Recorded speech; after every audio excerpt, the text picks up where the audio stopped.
Over 100 years ago, European nations formed alliances. Britain, France, and Russia grouped into the Triple Entente, while Germany, Austria-Hungary, and Italy grouped into the Triple Alliance. These groups lived symbiotically until the assassination of Austria-Hungary's leader, the Archduke Franz Ferdinand. A Serbian nationalist group named the Black Hand planned an attack on the Archduke in Sarajevo, Bosnia, and a member of this group named Gavrilo Princip caught the Archduke driving through a side road after other failed attacks on him and shot him dead in his tracks. This made Austria-Hungary very mad, and it made them demand a total Austrian-led investigation throughout Serbia.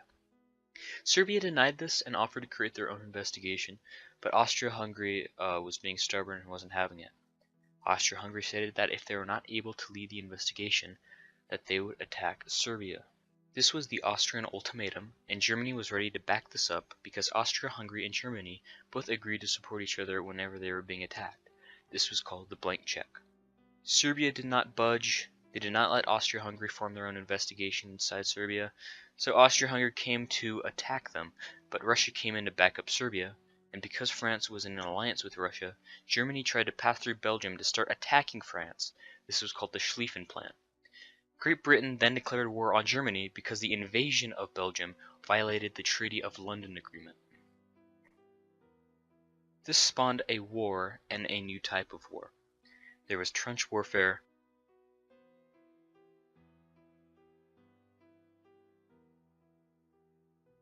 There were planes. There were zeppelins.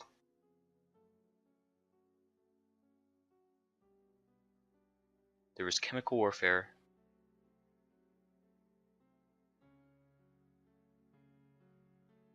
There were tanks. And there were even U-boats.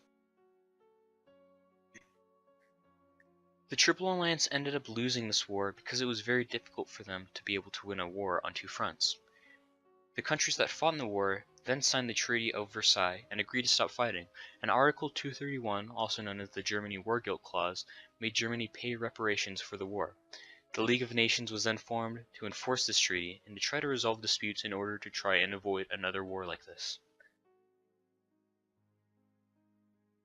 During World War I, the Russian people were suffering, and they blamed Nicholas II for it.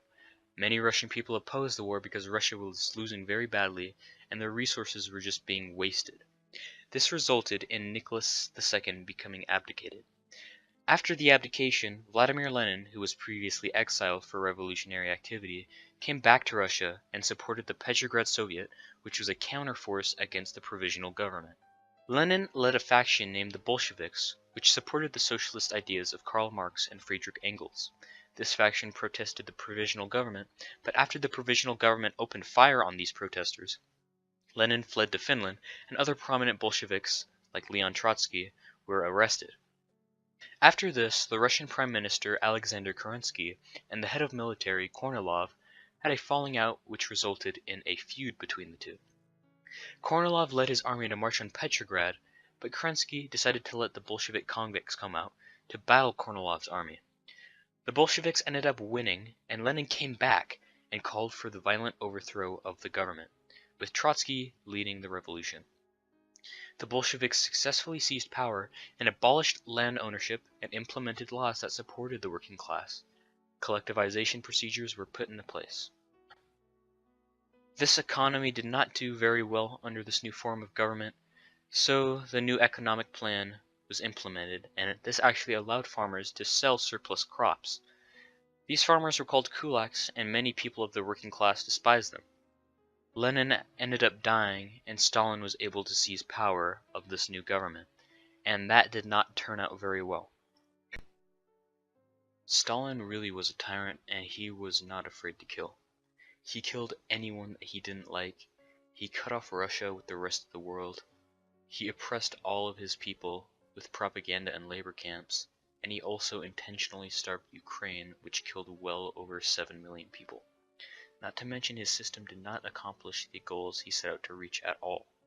His 5-year plans never were successful and were well off target. Everyone was very, very scared of him. Russia was in a very bad spot.